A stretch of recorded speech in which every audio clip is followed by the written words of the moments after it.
আসসালামু আলাইকুম। আশা করি সবাই ভালো আছেন। আজকে ইউটিউবের জন্য আমরা একটা ভিডিও করছি। এই ভিডিওটাই কাছাকাছি একটা ভিডিও লাইভে গিয়েছি একটু আগে।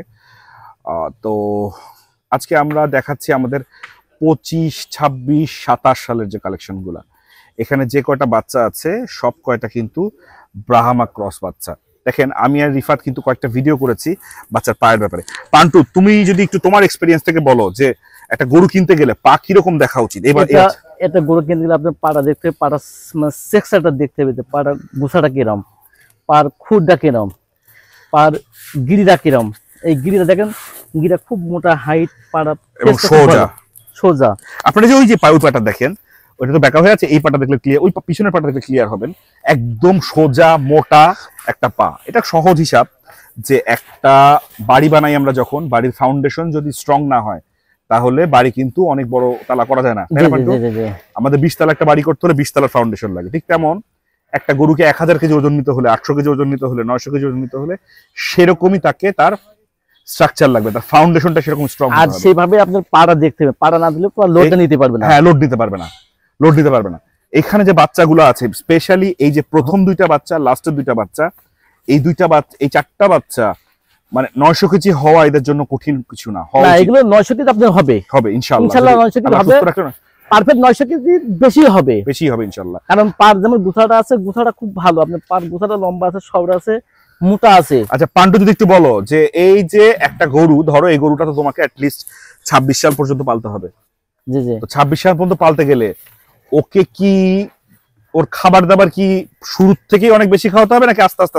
এটা আপনার প্রথম থেকেই হালকা করে দিতে হবে, দিতে আস্তে আস্তে গোটটা কেন্দ্র করে বাড়াতে হবে, ওর গ্রোথের সাথে সাথে খাবার বাড়াতে হবে। মানে পান্টু যেটা বলতে যাচ্ছে সেটা হলো যে ওকে আমরা যখন কোরবানির গরু 3 মাস আগে কিনেই প্রচুর খাবার দিই, যে দেশি গরুগুলোর ক্ষেত্রে, যাতে ওগুলা কুইক গ্রো করে। এই গরুগুলোর ক্ষেত্রে সেটা করা যাবে না, যেটা লং টার্মের প্রজেক্ট। আস্তে আস্তে আস্তে আস্তে প্রথম যদি খাবারটা যদি কেমনে বেশি হয়, কেমনে ভুঁড়ি বাড়বে, সাইজ বাড়বে, চর্বি হবে। হ্যাঁ, মানে ওর স্ট্রাকচার বড় হওয়ার সাথে সাথে আস্তে আস্তে কাঠামো বড় হওয়ার সাথে সাথে ওকে আস্তে আস্তে খাবারের পরিমাণ বেশি দিতে হবে। তো একটা মজার জিনিস বলি, এই যে গরুগুলোর কালার দেখছেন, এই গরুগুলো কিন্তু কালার চেঞ্জ হয়, তাই না পান্টু? জি জি জি। এর কালার আপনার প্রতি শীতে চেঞ্জ হবে, প্রতি শীতে একবার করে চেঞ্জ হবে। সো লাস্ট ডেলিভারির সময় কি কালার হবে এটা বলা আসলে মুশকিল। এটা বলা কেউ বলতে পারবে না, এটা বলতে পারবে না। আসলে আপনারা অনেকে টিনটিনের ভিডিও দেখেছেন অনেকবার, 5 বাই টিনটিনের ভিডিও। টিনটিনও কিন্তু ইভেন এই বাচ্চাগুলোর কোয়ালিটির বাচ্চা না। টিনটিন যখন ছিল তখন তো টিনটিনের বয়সে অনেক ছোট ছিল। এখানে কিন্তু সর্বোচ্চ বয়স 14-15 মাস। এখানে যে বাচ্চাগুলো দেখছেন, এই বাচ্চাটার এখানে এক একটা বাচ্চা 500 কেজি।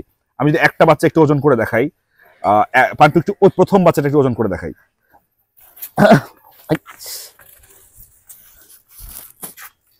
প্রথম বাচ্চাটা একটু ওজন করে দেখাই, আমরা ওজন করে দেখালে বুঝতে পারবেন। একটা বাচ্চা, আমরা দাঁতও দেখাবো ইনশাআল্লাহ, ওজনের পরে আমরা দাঁতও দেখাবো। এই বাচ্চাটার ওজন আমার ধারণা 500 কেজির উপরে আছে। একটু এটি 500 কেজির উপরে আছে ভাইয়া। হ্যাঁ, বা 500 কেজি আছে আমার মনে হয়। দেখি একটু ওজন কর। কেন কেন আয় আয় আয় আয় আয় আয় আয় আয় আয় আয়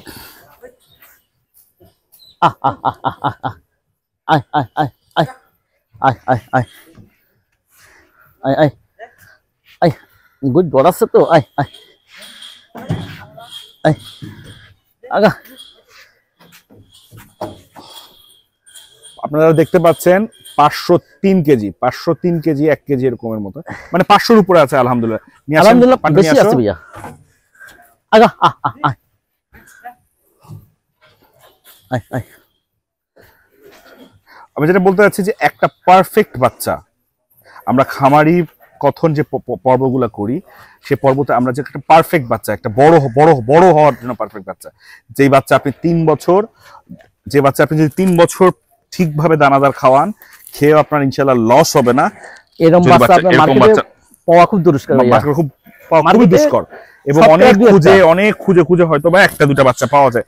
এই বাচ্চাটা আপনারা কতটুকু ভিডিওতে বুঝতে পারছেন আমরা জানি না, কিন্তু এটা হলো মানে A++ গ্রেডের একটা বাচ্চা। মানে এরকম বাচ্চা, এগুলো বাচ্চা পেতে হলে বাচ্চা কোথায় বীজ দেওয়া হয়েছে, বীজের কোন বীজ দেওয়া হয়েছে, সেই বীজের বাচ্চাগুলো কেমন হয় এইসব আইডিয়া নিয়ে তারপর এসব বাচ্চা কালেকশন করতে হয়। এইসব বাস্তব আপনার কুষ্টিয়া শহরে খুঁজে একটু বাদবানটা আমরা একটু দেখাই, দাঁতটা দেখাই, তাহলে অনেক হয়তো বুঝতে পারবেন যে মানে 501 কেজি একটা বাচ্চা, মানে এই বাচ্চাটা এখন এই বাচ্চাটার গায়ে মাংস আছে 9 মনের কাছাকাছি, এরকম একটা বাচ্চা। সেই বাচ্চাটার দাঁতের কি অবস্থা সেটা যদি আমরা দেখাই তাহলে বুঝতে পারবেন হয়তো বা মানুষ যে এইটা কি কোয়ালিটির বাচ্চা, কিরকম হতে পারে। একটু এই যে ভাইয়া, এখনো দাঁত কিছু দাঁতের আশেপাশে নাই, মানে আশেপাশে নাই। আমরা জানি এটা, আমরা আপনাদের দেখাচ্ছি এবং আমরা জানি আগামী 9-10 মাসের মধ্যে এই বাচ্চা দাঁত হবে না। সো 10 মাস পরে একটা বাচ্চার দাঁত হবে, সেই দাঁতটার ওজন 500 কেজি, সেই বাচ্চাটার ওজন 500 কেজি। পরের বাচ্চাটা যদি বলি, পরের বাচ্চাটা বান্তু একটু বের করতে হবে না, একটু বাচ্চাটা ফাঁকা করো, পরের বাচ্চাটা আরো বেশি আছে, ওজন 550 কেজি মতো আছে, ওরও দাঁত হতে 8 মাসের কম বেশি লাগবে। এবং পরের বাচ্চাটার মাথা শেপটা আরো ব্রাহ্মার মতো। এটা কুষ্ঠ সবই ভালো, কুচ সবগুলোরই মাশাআল্লাহ সুন্দর। তো এইটার পা দেখেন, সবকিছু দেখেন, এটার ওজন আছে 550 কেজি মতো। এরও দাঁত হতে আমার ধারণা আরো 8 মাসের কম হবে না। এই বাচ্চাগুলার, এই যে এই বাচ্চা তিনটার দাঁত হতে হয়তো 1 বছরের উপরে লাগবে, এগুলো তো 1 বছর লাগবে, 1 বছর লাগবে দাঁত হতে। আর এইসব বাচ্চা কিন্তু আমাদের দেশি গরুর মতো 2 দাঁত 4 দাঁতে বিক্রি করতে হয় না। এইসব বাচ্চা খামারিদের জন্য বলছি, এরকম একটা বাচ্চা যদি আপনি কিনেন, এই বাচ্চাটার ফুল পটেনশিয়ালটা অ্যাচিভ করতে হবে আপনাকে। একটা গরু 6 দাঁত 8 দাঁতে গ্রোথ হয়। আমাদের ইন্ডিয়া থেকে যে বলদগুলো, ভারত থেকে যে বলদগুলো আসে, সব কিন্তু ফুল দাঁতের বলদ। এই বলদগুলো দেখা যায় 8 দাঁতের বলদ হয়ে সেখানে হিউজ ওয়েট গেইন করে। বা ইন্ডিয়ান যে ওপার থেকে যে ষাঁড়গুলো আসে, ওগুলো কিন্তু অনেকগুলা 8 দাঁত 6 দাঁতের গরুগুলো কিন্তু এসে এখানে গেইন করে, ভালো গেইন করে। তো এই একটা গরু যে 4 দাঁতের পর গেইন করে না, 6 দাঁতের পর গেইন করে না, এগুলো ভুল কথা। যদি জাতের গরু হয়, যদি গরুর সেই স্ট্রাকচার থাকে, গরুর সেই কোয়ালিটি থাকে, জিন ভালো হয়, একটা গরু 8 দাঁতও গেইন করে, ওটা সমস্যা না। তো এই ধরনের গরুগুলো আপনাকে 8 দাঁতে বিক্রি করা উচিত। এইগুলো আপনার 8 দাঁত হলে ভালো হয়। হ্যাঁ, 8 দাঁতে ভালো হয়, গরু ফুল রেডি হয়, কারণ 2 দাঁতে আমাদের বাছুর এখনো আমরা কোনো শেপই পড়ে নাই, গরুর ওই শেপটা আসবে না। আপনারা যে টিনটিনকে দেখছেন, টিনটিন কিন্তু এখন 6 দাঁত। সো টিনটিনকেও আরো কিছুদিন রাখা যেত, বাট টিনটিনের কোয়ালিটি গ্রেড এত ভালো গ্রেডের ব্রাহ্মা ক্রস না। তো এই বাচ্চাগুলোকে আপনারা যদি কেনেন, এরকম একটা বাচ্চা যদি আপনার খামারে জন্ম হয়, বা আপনারা যদি কিনেন বা যেভাবে করেন না কেন, এই বাচ্চাগুলোকে অ্যাটলিস্ট কমপক্ষে 3 বছর পালতে হবে আপনাকে, মিনিমাম 3 বছরের আগে। 3 বছর তো পালাই লাগবে। 3 বছরের আগে আপনি কখনো ফুল পটেনশিয়াল পাবেন না। 3 বছর পর বর্তমান মার্কেটে এরকম একটা গরু 900 কেজি 950 কেজির দেশাল 15 লক্ষ টাকা বিক্রি করা সম্ভব। ক্রসে, অস্ট্রেলিয়ান ক্রসে, ফ্রিজিয়ান ক্রসে সম্ভব না। বাট ব্রাহ্মা ক্রস যদি হয়, সেটা 15-20 লাখ 25 লাখ, আমি নিজে 30 লাখও বিক্রি করতে দেখেছি। এখন এখানে কোশ্চেন আসতে পারে, বিক্রি করবেন কি পারপাসে? দেখেন, এগুলো মাংসের হিসাবে কখনো এটা হয় না। ফার্স্ট অফ অল, এই বাচ্চার সবচেয়ে বড় উপযোগিতা যে জায়গাটায়, সেটা হলো ব্রিডিং। আপনার যদি 10টা দেশি গাভী থাকে বা শাহিওয়াল গাভী থাকে, ভালো গাভী থাকে, সেই গাভীকে আপনি এরকম একটা বাচ্চাকে যদি রেডি করেন, রেগুলার বীজ দিতে পারবেন, 1 নম্বর কথা। এবং ওই ব্রাহ্মা ক্রস যে বাচ্চাটা বের হবে, বাচ্চাটা বের হয়েই ওর দাম 2 লাখ টাকা। দুধের বাচ্চা 2 লাখ টাকা এই মুহূর্তে মার্কেটে এরকম। এবং আমাদের কাছে না, আপনি একদম প্রত্যন্ত প্রান্তিক অঞ্চলে 2 লাখ টাকার নিচে নাই। মানে ব্রাহ্মা ক্রস বাচ্চা একটা কিনতে গেলে আপনাকে 3 লাখ, 3.5 লাখ, 4 লাখ, 5 লাখ টাকা কোয়ালিটির উপর ডিপেন্ড করে। তাও এইগুলো আপনার তাও তো পাওয়া খুব দুষ্কর, কারণ যেহেতু ব্রাহ্মা বীজ এখন আর অ্যাভেলেবল না। এখন তো অ্যাভেলেবল পাওয়া যায় না, এগুলো আপনাদের সো এটা হলো একটা পারপাস, হলো ব্রিডিং পারপাসে ইউজ করতে পারেন। ব্রিডিং পারপাসের জন্য একটা বড় জিনিস, ব্রিডিং পারপাসে ইউজ করতে গেলে খেয়াল রাখতে হবে গরুর ওয়েটের দিকে, গরুর খাবারের দিকে, গরু যাতে জাম্প করতে পারে, গরু জাম্প করার মতো গরুকে অবস্থা রাখতে হবে, গরুকে ফিট রাখতে হবে ব্রিডিং পারপাসে করার জন্য। আর ফ্যাটনিং যদি করেন, গরুর 2 বছর বা 2 বছর বয়সের পরে যে গরুকে আপনি ফ্যাটনিং এ যাবেন, তার আগে ফ্যাটনিং এ গেলে গরুটা, আমি যেটা বললাম যে গরু চর্বি হয়ে যাবে, গরু চর্বি হবে, এটা কমন। তো আপনি 2 বছর পরে যে যখন গরুকে ফ্যাটনিং এ যাবেন, এই ধরনের গরু 950 কেজি টন, আমার দেখা মতেই ঢাকায় টন আছে, ঢাকার খামারের কাছে টন আছে, 900 কেজি 950 কেজি আছেই। তো এই ধরনের গরুর একটা, বাংলাদেশে যাদের এরকম গরু কোরবানি দেওয়ার মতো সামর্থ্য আল্লাহ তাআলা দিয়েছেন, সেরকম মানুষরা ব্রাহ্মা ক্রস পছন্দ করে নেন। এই মুহূর্তে বাজারে যারা বড় গরু দেন, যাদের সে সামর্থ্য আছে, তাদের কাছে সবচেয়ে ডিমান্ডের গরু হলো ব্রাহ্মা ক্রস গরু। তো কোরবানির উদ্দেশ্যেও আপনি মোটা তাজাকরণ করতে পারেন। তো সবচেয়ে ভালো হলো এই ধরনের বাচ্চা যদি আপনি নিজের খামারে প্রডিউস করতে পারেন। তো নিজের খামারে এখন তো আসলে বীজের অভাব, বীজ যেহেতু সরকার বন্ধ করে দিয়েছেন, এই যে বাচ্চা আপনি 75% ক্রস ব্রাহ্মা, 50% থেকে 75% আমাদের এবার এই দুইটা আর ওই প্রথমটাই 3টা বাচ্চা 75% ক্রস ব্রাহ্মা। ওই মাস্টারের মাও এখন আমাদের কাছে আছে, যদি ওর মাকে হয়তো বা জবাই করে ফেলতে হবে বা বিক্রি করে দিতে হবে, মার জরায়ুটা বের হয়ে আসছে বারবার। তো আপনার এই ধরনের বাচ্চাগুলা আপনি যদি যেটা বলছিলাম, মাস্টারের মাও কিন্তু ব্রাহ্মা ক্রস গাভী আর কি। তো এই ধরনের বাচ্চা আপনি পালতে সবচেয়ে বেস্ট জিনিস হলো আপনার খামারে যদি প্রডিউস হয়। আপনি বীজ যদি জোগাড় না করতে পারেন, এরকম একটা বাচ্চা কিনে সেটা থেকে রেগুলার বীজ নিতে পারেন। তো এইটা, এবং আরেকটা জিনিস বলবো যে এই প্রজেক্ট কিন্তু আপনি যখন খামার করবেন শুরুতেই যাবেন না, একটা সময়ের পর আপনি যখন আপনার কনফিডেন্স আসবে যে আপনি এগুলো পারবেন, ব্রিডিং করতে পারবেন, একটা ব্রিডিং বুল মেনটেন করতে পারবেন, আপনি একটা বড় গরু বিক্রি করতে পারবেন, তখন আপনি এই ধরনের বড় ইনভেস্টমেন্টে যাবেন। কারণ এই ধরনের একটা বাচ্চা, এই 75% বাচ্চা 10 লাখ টাকার নিচে বাংলাদেশে কোনো জায়গায় পাওয়া কঠিন হবে, খুব কঠিন হবে।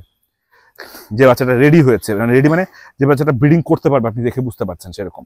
আমরা যেরকম এইখানকার 3টা বাচ্চার মধ্যে একটা বাচ্চাকে আমরা ব্রিডিং পারপাসে রাখবো ইনশাআল্লাহ। কোনটা রাখবো জানি না, এটা সময় বলে দিবে, কিন্তু 3টা বাচ্চার মধ্যে একটা বাচ্চাকে আমরা ব্রিডিং পারপাসে রাখবো, বাকি দুটো হয়তো আমরা ফ্যাটনিং এ যাবো বা আমাদের কোনো খামারি ভাই নিতে পারেন। সো এটা এখনো ডিসাইডেড না, বাট একটা বাচ্চা আমরা ব্রিডিং এ রাখবো ইনশাআল্লাহ, একটা বা 2টা বাচ্চা। তারপর যদি আমি দেখাই যে এর থেকে একটু কম গ্রেডের বাচ্চা, এই 2টা বাচ্চা, এই 2টো বাচ্চা কিন্তু ব্রাহ্মা ক্রস বাচ্চা, 50% বাচ্চা, এগুলো 50 আছে, এগুলো আপনার পার্সেন্ট একটু কম আসবে। হ্যাঁ, এটা হালকা তাও 800 কেজি 850 কেজি 900 কেজি হতে সমস্যা, 850 কেজি আপনার পারফেক্ট হবেই। তো এই বাচ্চাগুলোর হাইট দেখেন, এই বাচ্চাগুলো ভালো বাচ্চা, এগুলো ভালো বাচ্চা, এগুলো অনেক দামি আমার সবই ভালো, সবই, কিন্তু ওগুলোর সাথে কম্পেয়ার করলে আসলে একটু কম লাগে। কিন্তু এগুলোকে যদি আমি অন্য একটা বাচ্চার পাশে রাখি তখন বুঝতে পারবেন এগুলো কিরকম বাচ্চা। তো যাই হোক, বাচ্চা নিয়ে একটা ভিডিও করলাম, ইনশাআল্লাহ শাহিওয়াল বাচ্চা নিয়ে আমরা একটা ভিডিও করব ইনশাআল্লাহ ভেরি সুন। আপনারা দোয়া করবেন। আজকে ঈদের দ্বিতীয় দিন, তো আমাদের পান্টু মুনি ঈদ করলো, আমাদের সিজন শুরু হচ্ছে ইনশাআল্লাহ। এখন রাত দিন নাই, আমাদের পয়সা এগুলো আসার জন্য আপনাকে আসবেন, এক কাপ চা খাবেন, আমাদের গরুগুলো দেখে যাবেন। হ্যাঁ, আমাদের পান্টু মনি ভাই কিন্তু খামারের বস। তো আমাদের একটা জিনিস ক্লিয়ার করে দিই, আমাদের খামারে আসার কোনো সময় নাই, 24/7 আপনার যখন ভালো লাগে আসবেন। যদি মনে করেন আমাদেরকে আসতে হবে, আমাদেরকে একটা কল দিবেন, আমরা চেষ্টা করবো 100% উপস্থিত থাকার। যদি আমরা না থাকতে পারি, আমাদের পান্টু মনি তো আছেই, রাকিব থাকবে। আমরা সার্ভিস অল টাইম, এখন থেকে ঈদ পর্যন্ত 24/7 একদম 24 ঘন্টা ইনশাআল্লাহ। আল্লাহ যেন আপনাদের সবাইকে সুস্থ রাখেন, আমাদের সবার জন্য দোয়া করবেন, ভালো করে ঈদ করেন। আমার এবং আমার কলিগের পরিবারের সবার জন্য দোয়া করবেন, আল্লাহ যেন আমাদের নেক হায়াত দেয়। আপনাদের সবার জন্য দোয়া থাকবে আগামী রমজান পর্যন্ত আল্লাহ আমাদের সবাইকে হায়াত দেয়। সবাই ভালো থাকবেন আশা করি। আল্লাহ হাফেজ।